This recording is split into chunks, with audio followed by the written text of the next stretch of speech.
Olá a todos, eu sou o professor Chico e hoje vamos discutir as características de uma colisão inelástica e de uma colisão parcialmente elástica. Vamos começar com a colisão dita inelástica. A colisão dita inelástica é aquela em que se processa de tal forma que, após a interação entre os dois corpos, esses corpos permanecem unidos, caminhando como se fosse um corpo só. Um exemplo simples são os exemplos onde você tem os projéteis colidindo com o bloco e após essa interação, os dois caminham juntos. Quando, após a colisão, os corpos se unem e caminham como se fosse um corpo só, essa colisão é chamada de colisão inelástica. O que é que nós podemos escrever como característica dessa colisão? Olha, em se tratando de uma colisão e como qualquer outra, a quantidade de movimento ela é conservada. Toda colisão conserva a quantidade de movimento, porque toda colisão é um evento isolado de forças externas. Então a primeira escrita é: nessa colisão inelástica, a quantidade de movimento inicial dos corpos é igual à quantidade de movimento final dos corpos. Observem bem que, inicialmente, eu tenho dois corpos em movimento, após a colisão, eles se unem e saem como se fosse um corpo só.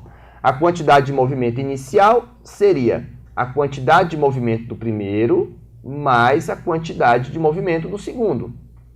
A quantidade de movimento final, somam-se as massas e o corpo sai com uma única velocidade. Essa é a primeira afirmativa de uma colisão inelástica. Só que o que é que diferencia a colisão inelástica das outras? A colisão dita inelástica, ela se processa de tal forma que ela não conserva energia.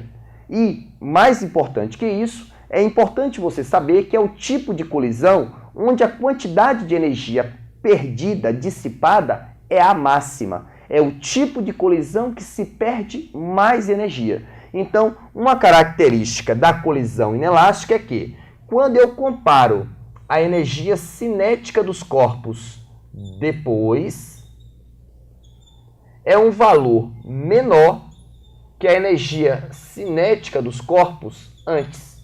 É um tipo de colisão onde eu estou dissipando energia e, o mais importante, a quantidade de energia dissipada, perdida, é a máxima.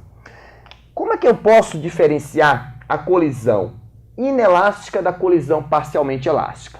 Visualmente, a diferença está no fato em que, após a colisão, os corpos se separam, quanto na colisão inelástica, após a colisão, os corpos se unem.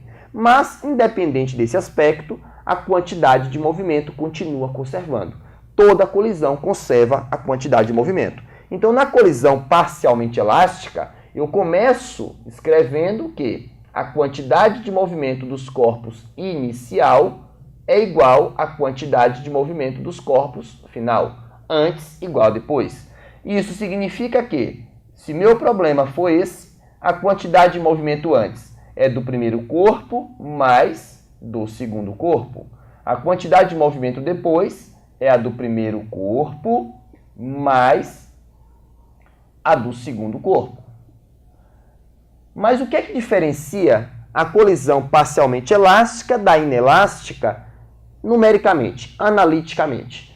Olha, assim como a colisão inelástica, a colisão parcialmente elástica ela também não conserva energia.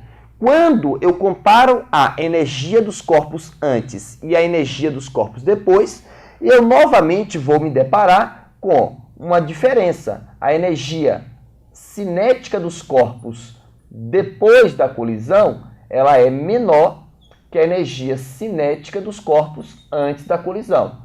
Mas, e a diferença? A diferença está no fato que aqui a variação de energia é máxima, ao passo que aqui, quando comparada com essa, se perde não tanto.